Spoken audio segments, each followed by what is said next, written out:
creeping things. We are on a hunt for animals that creep, crawl, or slither, indicating a close proximity to the ground. Like spiders, lizards, snakes, frogs. So come with us as we discover some of the creeping things of the Amazon jungle.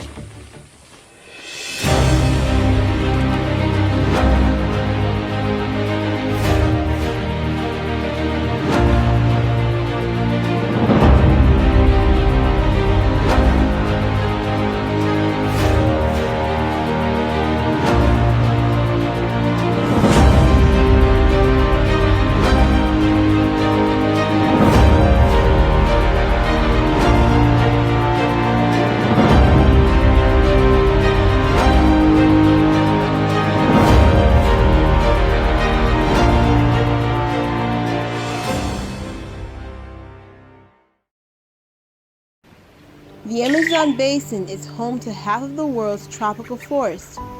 These forests host an incredible diversity of plant and animal life.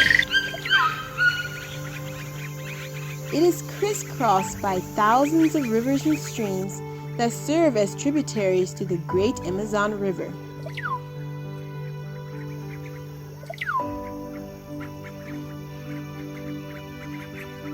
In this video, we will be looking at a very small percentage of the creeping things of the Amazon jungle.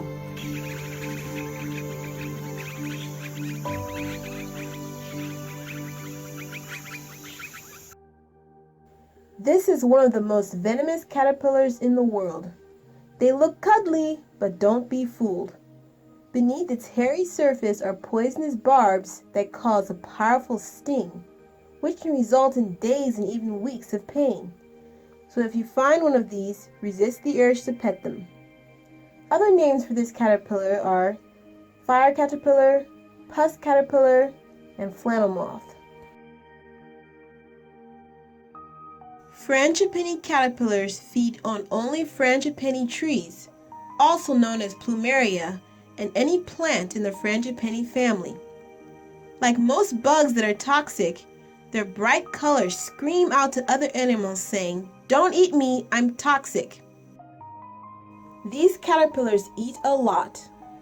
A large group of them can strip a frangipani tree in a day or two. They can grow to be 6 inches long and are as big around as my thumb. They also produce the frangipani hawk moth. Other names for these caterpillars are frangipani hornworm and plumeria caterpillar.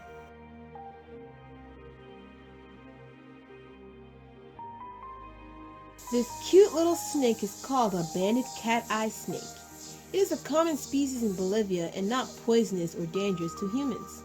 It eats frogs and some insects. The pretty little white band on the neck gradually disappears as it grows bigger.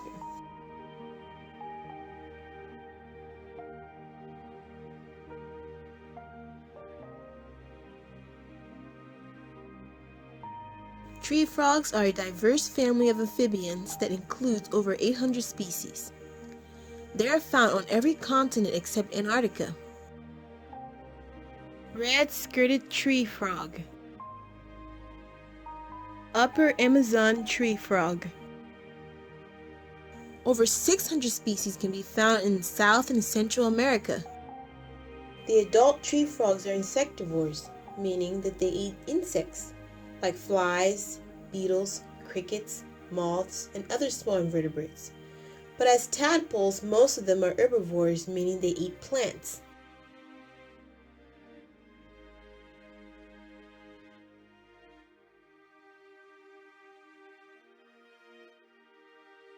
The common milk frog.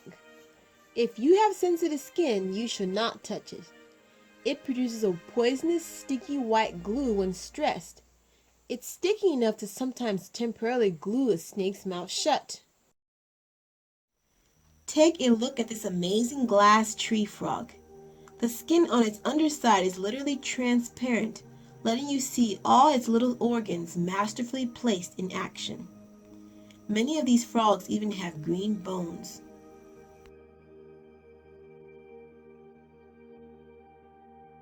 This is a baby polka dot glass tree frog in its night colors. My sister and I found it one night while frog hunting. These frogs are so perfectly made. Guys, don't let anyone tell you that they happened by chance after millions of years. I believe that God made them, and they show His uniqueness and His artisticness. Sometimes when I look at them, I'm still awestruck at how a little frog as big as my fingernail can be so perfect. And here is another one of these darling little frogs in its day colors. Because of the large diversity of tree frogs, it can be difficult to distinguish between species. Take for example this tree frog. I believe it to be in the genus Heloscurtus, but could not find the common name, and since there are others in this genus, I could not find this exact one. I was also told that it could be a new species not yet discovered. Many tree frogs are capable of extensive color changes. As you can see with these guys, one was found in bright daylight and the other in dim lighting.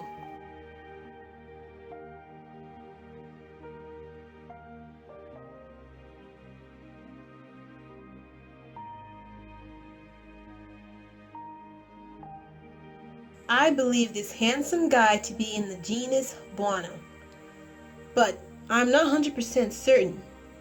However, he is a tree frog and he is well crafted by our creator.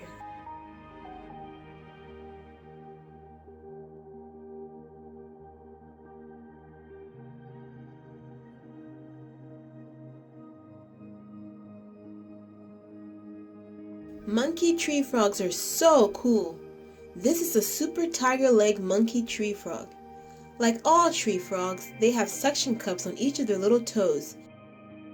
And like all monkey tree frogs, they usually walk and climb around rather than hop. They produce their own sunscreen which they spread over themselves, helping them to survive in the sun and in drier conditions than most tree frogs. Some species of the monkey tree frogs lay their eggs on leaves at the edge of a body of water. The eggs are combined with hydrating jelly capsules. During mating, the frogs fold the leaf around the eggs with a jelly plug at the bottom of the leaf to keep the eggs from falling out. At hatching, the jelly plug is liquefied and the tadpoles drop through the previously plugged hole and into the water where they finish off their life cycle. Yellow-rimmed monkey tree frog. Red-rimmed monkey tree frog.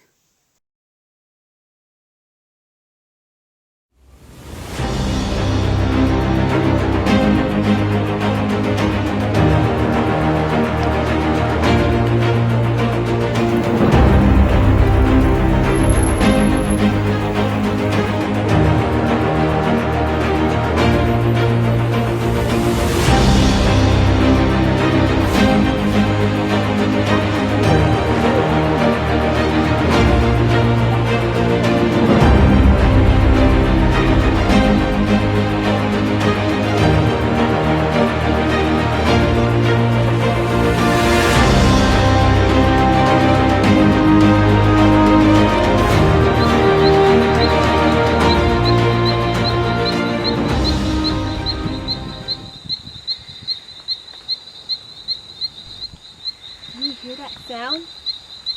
That is the sound of a poison dirt frog.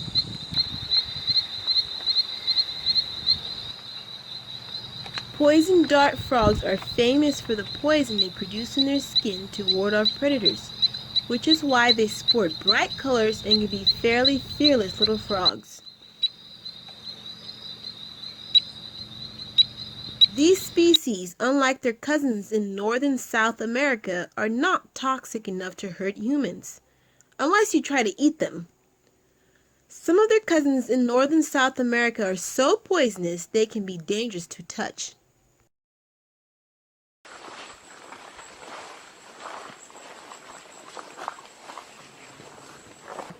Guess what I found? A nest of little gorillas.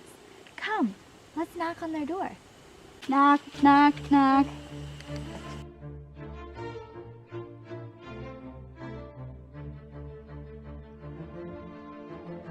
These large ants built their nest at the base of jungle trees. They dig various tunnels that go down a foot deep and then branch out into different chambers and compartments. A healthy nest might have 1,000 to 1,500 ants. During the day and night, the worker ants leave their homes to forage for food. They forage all the way from the forest floor to the highest jungle canopy. They bring in arthropods and other invertebrates and small insects they find dead. If the insects are alive, they attack and kill them with their awful sting. They also bring in nectar and water for their young. When a nest is disturbed, a dozen of these deadly creatures swarm out to attack. They also give out a musty, stinky smell to warn everybody to get back. Here is one of my experiences with the bullet ant. One day as I was weed eating, I thought to myself, I know that there is a bullet ant nest here somewhere. As the words left my mouth, I felt them hit me. What ensued after that was what I like to call the bullet ant dance. It is a combination of screeching, hollering while jumping up and down while you madly slap at your skirt. During this time, you pray that no one is watching, and if they are, well, you just don't care. Once I gained control of myself, I realized that I was still alive after having gotten bit 5 times. Well, after hours of pain, I don't quite remember how many, I decided that I could handle the bullet ant bite, but definitely something that I don't want to go through again. Justin O. Schmidt is an entomologist who has been stung by hundreds of insects. He designed a scale to tell how much a sting hurts. The scale is actually called the Justin O. Schmidt Pain Index. His pain scale runs from 1 to 4 with higher numbers for greater pain. A regular bee sting is categorized as 1 on his scale. The awful Africanized killer bee sting is categorized as 2. The only insect that really registers 4 on this scale is the bullet ant.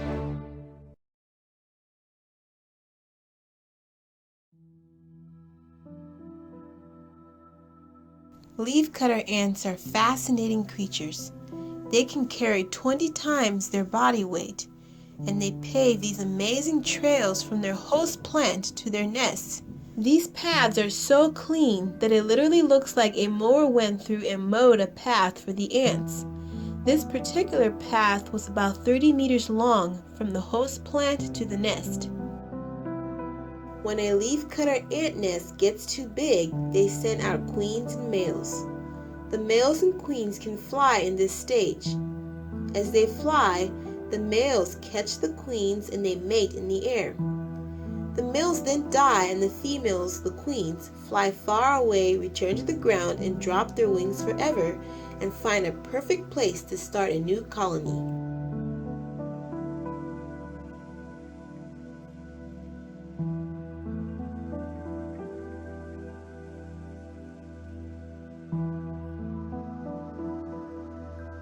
Each queen then digs a tunnel 6 to 8 inches straight down into the earth and hides at the bottom. Now in her mouth she has a little bit of the special fungi which she collected from her former home. This fungi is the ant's primary source of food. The queen then collects leaves herself and mixes them with her liquid manure. She then plants the fungi in the manure and leaf mixture. If the fungi gets lost at this point, the queen will die. She must have the fungi to feed herself in the new colony.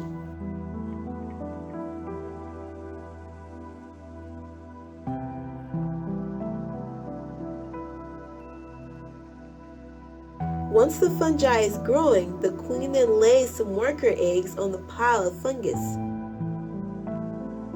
For about 4 to 5 weeks, the queen waits. As soon as the eggs hatch and the worker ants mature, they get to work. It is their job now to take care of her and tend to the fungus garden.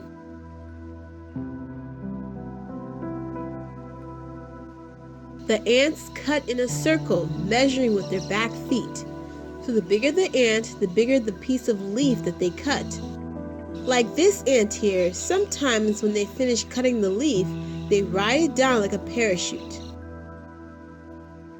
The ants don't always carry the leaf that they cut.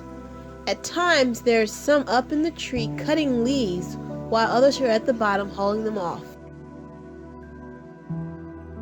These ants live by castes. The queen and the males are the biggest ants. Their sole purpose is reproduction. The soldiers make sure everybody is safe. The medias haul leaves for the garden, and the minimas tend the gardens and bring food for all. These ants are fascinating creatures. One of my favorite pastimes is to sit and watch them. It makes me want to get up and praise God.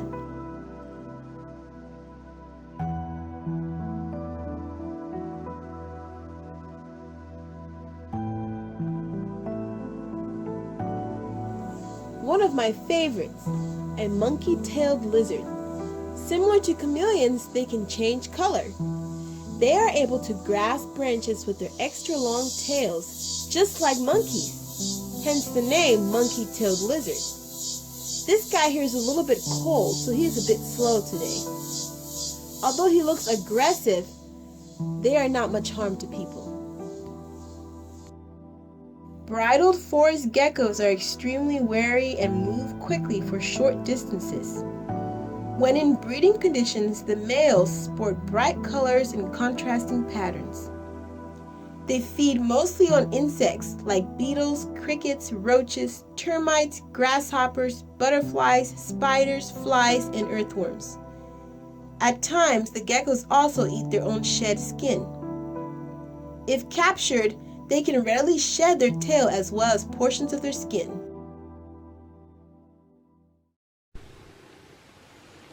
We found something. It's scary. And big. Wanna see it?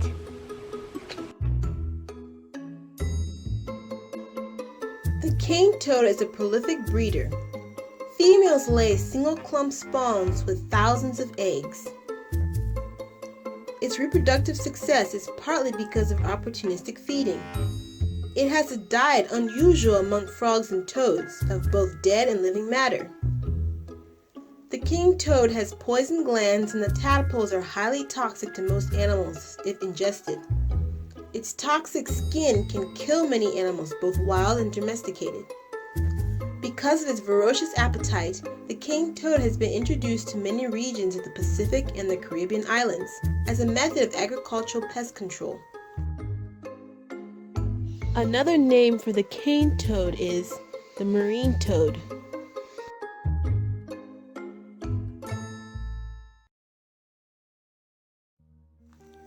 Tarantulas live solitary lives, except when they pair up to mate.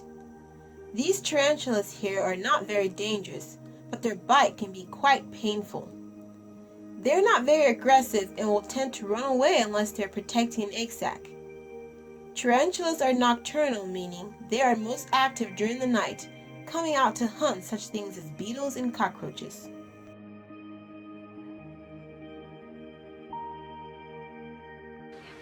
We hope that you enjoyed this adventure with us, as we certainly did.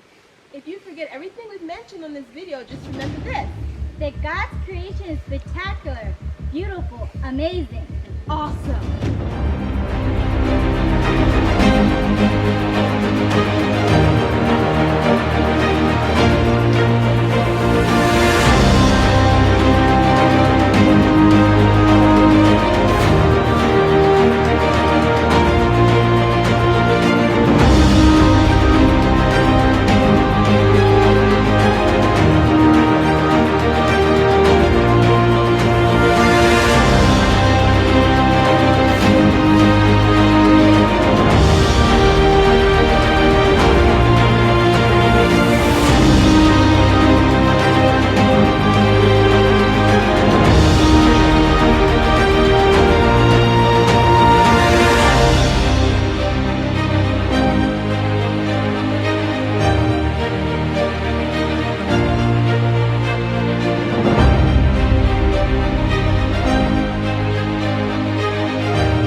He is a little better.